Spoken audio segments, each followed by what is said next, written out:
We're going to be reading from. I'm going to be reading from this book, more or less outside. This is a continuation. This is part two. This is going to get more into like what we're doing on actual Erev Rosh Hashanah, and Shvach HaMoedim. What this talks about is the customs and the. These are customs. This is basically everything you need to know if you're Chabad. If you're a card-carrying Chabad member, this is what you need to know. And that's what we're going to do. Okay, so we're basically holding by. So Rosh Hashanah this year is Friday night, Saturday night, Friday night, and Saturday night. So Friday night Shabbos, Saturday night Sunday. So what happens when it's on Friday night? So there's a few things. Number one, we are going to light the candles. We're going to say 3 brachas for all the ladies or anybody who lives by themselves as well. You're going to say 3 brachas, 3 brachot when you light the candles. You're going to say Sher Shel Yamtiv, Lahadik Ner Shel Yamtiv, Shechianu, and Shabbos. Lahadik Ner Shel Shabbos. The first thing you're going to do is actually Shel Shabbos. There's a concept in Torah called something which is if you have 2 things that you have to do, one is more common and one is less common. Which one do you do first? You do the more common thing first. So Shabbos is every week. Rosh Hashanah is just once a year. So the blessing you're going to say first is on the blessing on Shabbos. And then you're going to make the blessing for Yom Tiv, and then you're going to just say the Shechianu. Now, when do you have to say Shechianu? So when do men say Shechianu? They say Shechianu when they make Kiddush. Anyway, there we go. We're not going to blow the shofar because it's Shabbos. We're not going to say Avinu Malkeinu because it's Shabbos. We don't say Avinu Malkeinu because that's about asking for things. On Shabbos, we don't ask for things. It's just about praising God. That's why the Amidah is much shorter. Unless it's Yom Kippur. Yom Kippur on Shabbos, it's a whole different thing. It's actually not even about asking on Yom Kippur. We're actually just on an elevated state. We're operating in a different world. But Yom Kippur is Shabbos. It is Shabbos this year? Yes, it would be Shabbos. No, Is no, it? no. No, it No, can't. It's like a Tuesday, maybe. no, I'm not. No, I meant Yom Kippur is Shabbos. Oh, it's the Shabbos of Shabbosim. Yeah, it's the ultimate Shabbos. That's how the Torah calls it. Yeah, Shabbos Shabbosos. No, Shabbos Shab. I forgot the line. Whatever. It's the ultimate. It's the Shabbos of all the Shabbos. Shabbaton. Yeah. So okay, so let's go into Erev Rosh Hashanah. Now, Erev Rosh Hashanah, we spoke about. Make sure you have. You should try to get new clothing if you can. You should cut your nails, take a shower. Now we start saying Tehillim. Tehillim is a huge thing. Tehillim. We try to say the book of Tehillim twice. Why 2 times? There's 150 chapters in the book of Tehillim. This Shabbos, we will say the whole book of Tehillim if you're a Chabad. So you kind of get used to it. But why 50? Because 150 and 150 is the gematria of 300, which is 300, which is the gematria of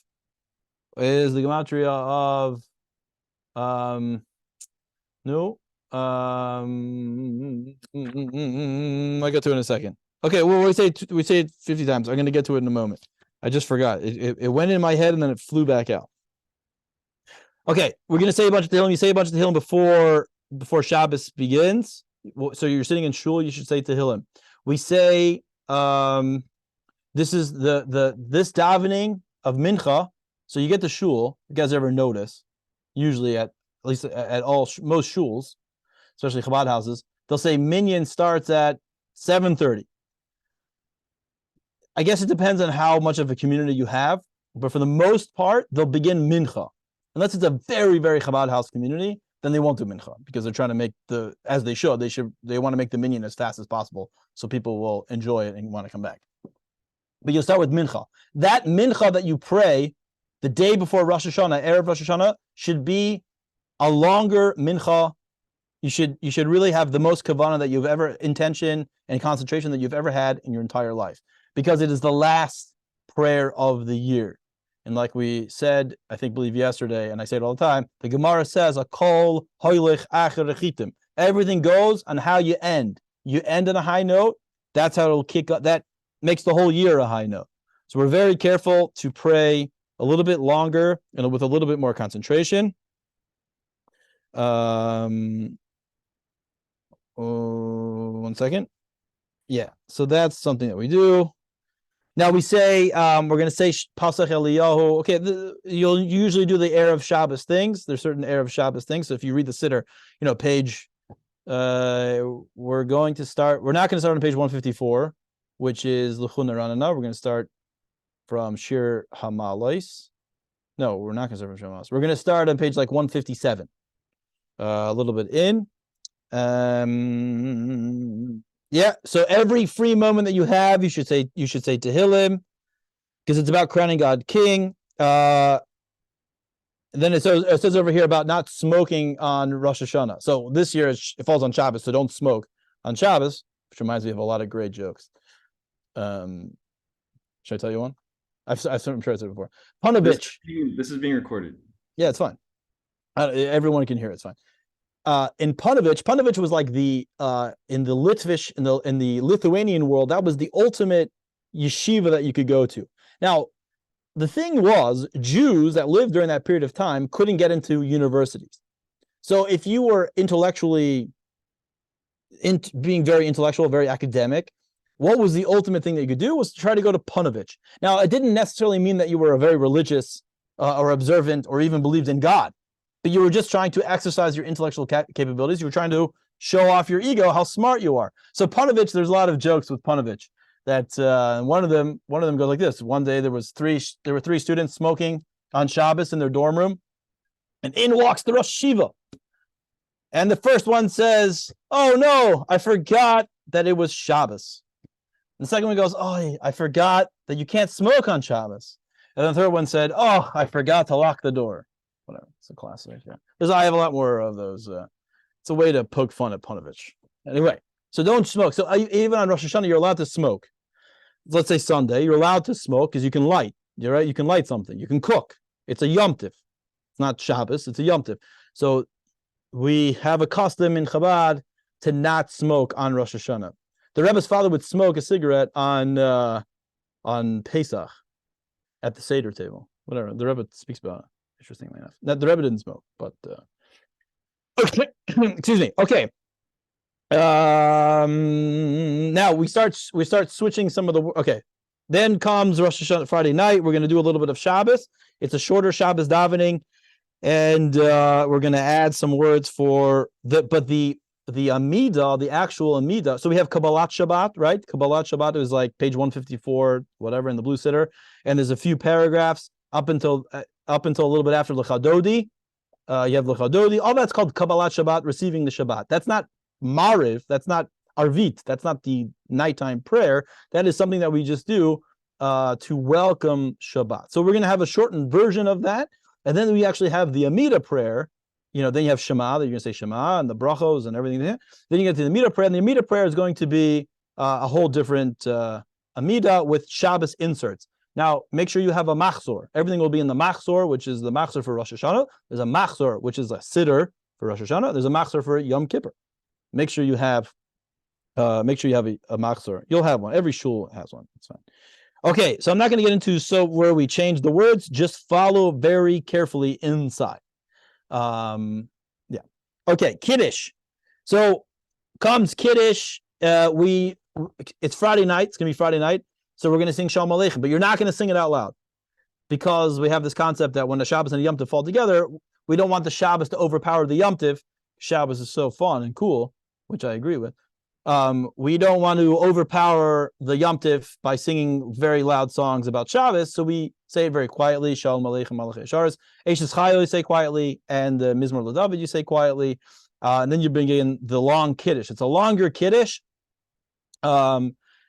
The men, okay, you have to make sure you drink at least 3.5 ounces.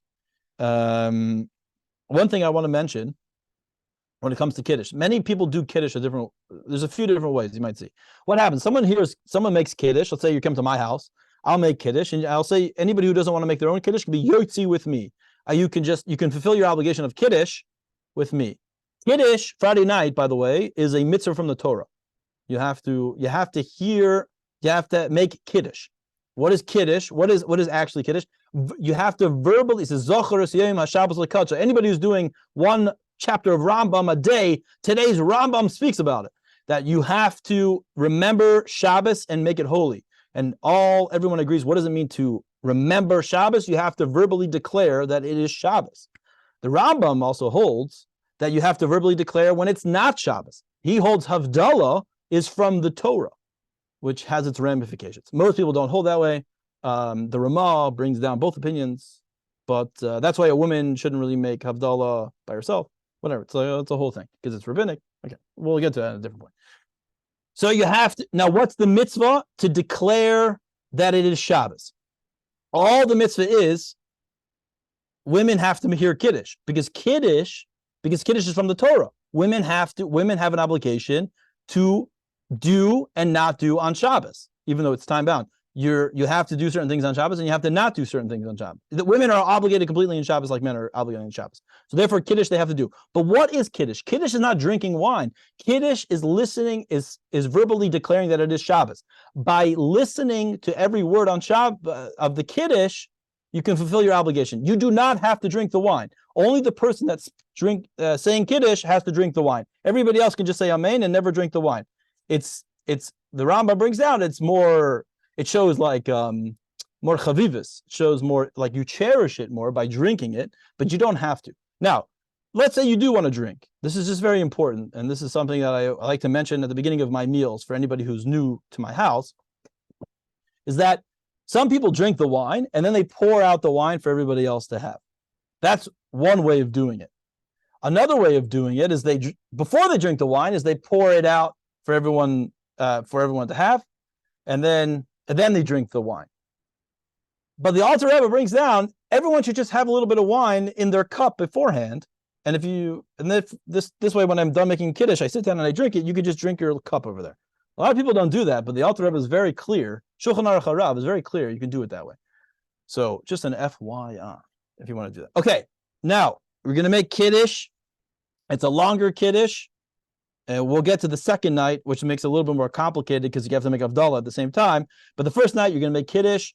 The husband, the man, or somebody at the house will make Kiddush, and he'll make a Shechianu. So he'll say Borei Pri Agafin. Actually, he'll say he'll actually starts like this. And then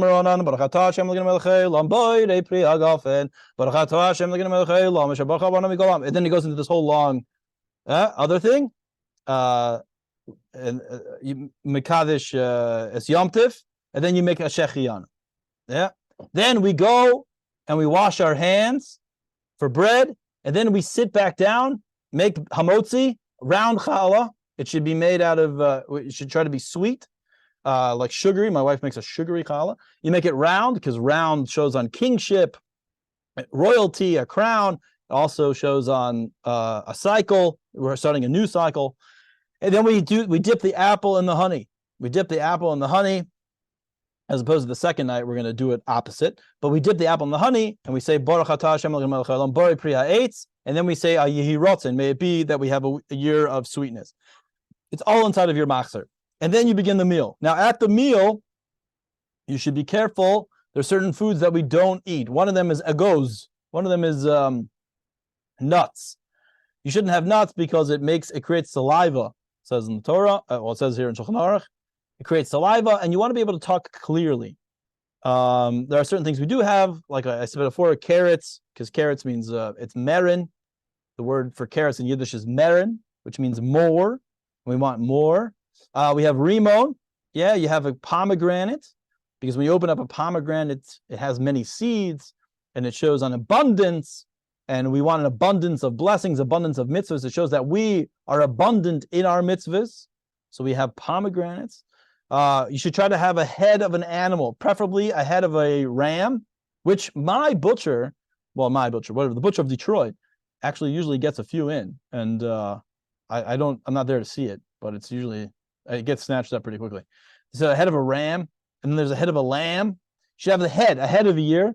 And if you can't, like the rest of us, we get a head of a fish, and it just sits there covered. We don't, nobody touches it. You're not usually allowed to eat a head of a fish because a head of a fish usually has worms in it.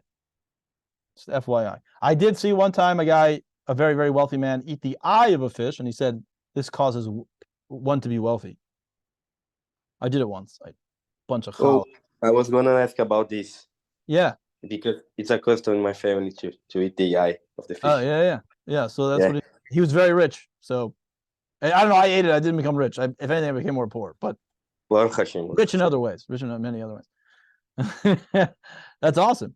Wow, that's really good. Okay. So that's what we do. Now, Devarim B'Telim, words of, now, depending on who's at your table, you should try not to speak words of frivolous words, because we're being judged at every moment. So we try not to have frivolous words. Like I said, I believe last time, there are Hasidim who don't speak at all the entire 48 hours of Rosh Hashanah. They only say, they daven, and then they say words of Tehillim. And that's it. It's very hard. I've seen someone do it.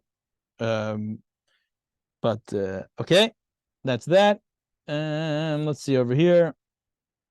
Ein levashel. So again, okay, you shouldn't wash the if you whatever. It says over here, you shouldn't wash the fish in vinegar. We try not to have any spicy or vinegar food. Sorry, Bella, I'm with you. I love spicy foods, but a little spice in my life. What's the big deal? But we try not to. We try to only have sweetness because that's what we want.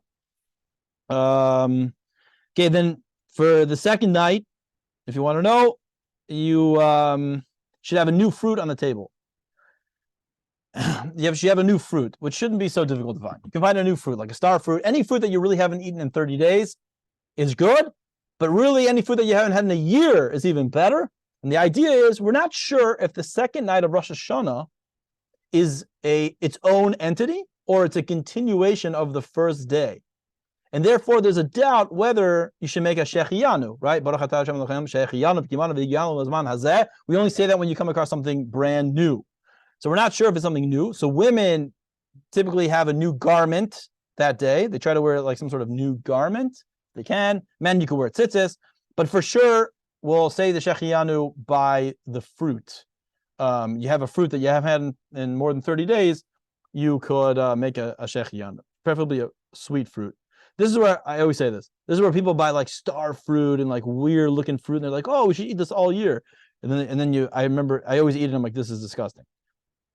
I know why. I know why the average Kroger doesn't carry, or Trader Joe's carries this fruit, because it's not that good. Okay. Now the second night you make kiddush, and then you have the fruit. You make kiddush, and then you have the fruit. Because you're saying shehiyanu in kiddush. So the first night we don't eat the apple. We dip the apple in honey after we wash for bread and we start eating challah. After we start eating bread, the second night you do before you eat bread, because you made a shehiyanu on. You want to connect the shehiyanu to that fruit right away. In kiddush, you're going to say Baruch atah Hashem Elokeinu bari piragaven, Baruch atah Hashem Elokeinu shehiyanu v'higiyanu l'zman. You're going to drink, and then you're going to get the fruit, and you're going to say the bracha on the fruit. It's all in the siddur. It's all in the machzor. You look inside the machzor, but it's good to be familiar with it a little bit more. Okay. Just we'll get through a few things over here. Second night of Rosh Hashanah, it's in the machzor. It's in a gray paragraph, just like over there. You're going to make havdalah. You're going to make havdalah, and it's going to be like this whole abridged, it's almost like an abridged havdalah. When you're going to make a Morei ha'esh, you're going to make the blessing. You're not going to make a basamim. You're not going to make a blessing over the spice, because anybody who took my quiz today, it's only when you lose your special soul, and so it brings comfort to the soul that remains. But we're in Rosh Hashanah. We're in a Yom Tiv that it already has comfort. It has comfort from the Yom Tiv. So therefore, we're not going to make a basamim. And now when it comes to the candle, you're just going to glance at the candle. You're going to say Baruch atah Hashem Elokeinu bari morei ha'esh, and then you're going to continue on with Havdalah, and then finish off your Kiddush. It's all in the machzor. Okay, Berachot Hamazon, make sure you add the special inserts for if it's Shabbos and Rosh Hashanah, or if it's or just Rosh Hashanah. Make sure you add those special inserts. Now, you wake up in the morning. When it comes to eating, now, typically when it comes to a mitzvah d'oraisa that you have to do, you have a mitzvah from the Torah, that can be done in the morning, that should be done in the morning. We typically don't eat anything, eat or drink, so your mind will be focused on making sure the mitzvah gets done. What is this mitzvah that we're going to have? Not on Shabbos. So Shabbos morning, you can go ahead and eat and drink your coffee, no problem. Sunday morning, you have the mitzvah to hear the shofar. Now, most of us are not going to hear the shofar until about 12:30 in the afternoon. Oh, by the way, Shabbos minyan will be much quicker. You'll find Shabbos Rosh Hashanah will be much faster than second day Rosh Hashanah because there's no shofar, no Avinu Malkeinu, and whatever, it cuts out a lot. Second day Yom Tif. So Sunday morning, the Shulchan Aruch seems to be pretty clear that you shouldn't eat, but it seems to be our custom that we do eat. So we're not going against Shulchan Aruch. Just the way we understand Shulchan Aruch, that we do eat. Some of us don't eat. I don't think the Rabbi Silverberg eats, but the weak ones of us, myself, I eat a little something, I drink something, so that I'm like, I can be, it really does. Until 1 o'clock when I hear the shofar, you're not even going to eat it until 2:30 in the afternoon. You know, if you're typically staying in shul or whatever, if for the men, for the most part. So you can eat, not a problem. Don't have a big meal, but you can eat. Try not to take naps on Rosh Hashanah. It's not a good idea. Even on Shabbos, even though we normally Shena, it says that sleeping on Shabbos is a form of pleasure, and we try to have pleasure on Shabbos. We don't sleep this Shabbos. I mean, not this Shabbos, the Shabbos of don't fall asleep in court. Yeah. That's right. Don't fall asleep in court. Yeah, very good. Okay. We do have the custom to go to the mikvah. So for the men, if you go to mikvah, you should go to the mikvah, even though you went earlier. Okay, you should look over. This is very important. The Shulchan Aruch says you should look over the words. If you're going to be davening in Hebrew, you should look over the words beforehand. These are very unfamiliar words. You should know what you're saying. On Yom Kippur, there's a good part of it that I actually just say in English because whatever, it's like very poetic and like I really don't know much. The words I don't really, and it's just much more enjoyable to say it in English. So you should either daven in English, or you should look over the words. Certainly, it says over here the Chazan needs to know it. Okay, no problem. Okay, even if you remember from last year. Okay, it says you should train your child to know what to expect, so that they won't bother you. Okay, there's a few things. Okay, we're going to read Ein Omrim Hallel. There's no Hallel on Rosh Hashanah Yom Kippur. But again, we say a lot of Tehillim. We're not going to sing Avinu Malkeinu on Shabbos, but we will say it on Sunday. There's a slight change in the words. You'll see. Make sure you watch that. We're going to take out 2 Torahs Shabbos day. One of them we read about the Akedah. We read about the binding of Isaac. Actually, we read about Sarah being not having a womb and unable to have children, and her praying to God to have a child. And ultimately build a nation, which there's many ideas behind that, but obviously one of them is praying to God. That's like one of the themes of the day, crowning God king, showing that God is number one, and everything comes from you. And building, I'm doing it for a purpose. I'm not just praying to have a child for the sake of having a child. I'm doing it because I can carry. This is part of what you want from me. This is how you're going to carry out. I'll carry out the mission of I need this child. In other words, I need what I need in order for me to serve you properly, in order for me to accomplish what you want me to accomplish. And then we read about Rosh Hashanah. So we have 2 Sefer Torahs. We're going to read 7 Aliyahs on Shabbos because we always read 7 Aliyahs on Shabbos. On Sunday we'll have 5 because on Yom Tov we only do 5. Rosh Chodesh we do 4. Monday, Thursday, and Mincha we always do 3. Okay. It's a big mitzvah to be the one that opens the Aron, opens the Ark, raises the Torah. All of these things are these are big honors. So if you want to, work it out with the gabbai or the rabbi that you want to be able to do it, it's a good idea. In our shul, you got to pay. It's like $50. That's not really that expensive. I don't pay for it, but okay. There's not going to be a bris milah. It's fine. Okay, now, what about Yizkor? Well, so in the Siddur, there is no Yizkor on the second day of Rosh Hashanah. But we have a custom, quietly, for those of you who have to say Yizkor, Rahman al-Islan, to say Yizkor on the second day of Rosh Hashanah. Now, there's also Tashlich. They normally do Tashlich on the first day. That's when you go to a body of water, or if there's a fish, that's great. I told you in Yeshiva, we went to there was a fish tank, and there was a pet store and had a fish tank on the wall. where you could see. So we would walk to the pet store. I don't know, I thought that was kind of funny. You go to a body of water and we cast our sins symbolically to the fish, and because fish have no ayin hara, they're doing what they're supposed to do, and nothing bad will happen to them. So we give it to the fish, so to speak. It's symbolic. That's a custom, but everybody pretty much does it. Shouldn't bring bread.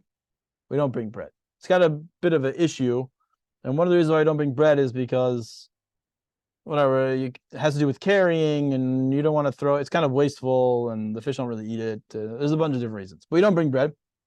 If you don't see any fish, it's fine. You don't have to see fish. We're not going to do it on the first day, because the first day is Shabbos. We're going to do it on the second day. It says over here in Shulchan Aruch, be careful not to fraternize. Don't get into light conversation on Rosh Hashanah while you're doing Tashlich. It's the end of the day, and it's more. Yeah, we do it after Mincha, but don't fraternize. We have like a big, it's like kind of like a big get together for the whole community. It's actually a pretty good time. But we seem to have a lot of blessings, so it's going pretty well. Maybe we should. Okay. Now, when it comes to blowing of the shofar, I know I'm going a little bit fast, and we'll come back to it.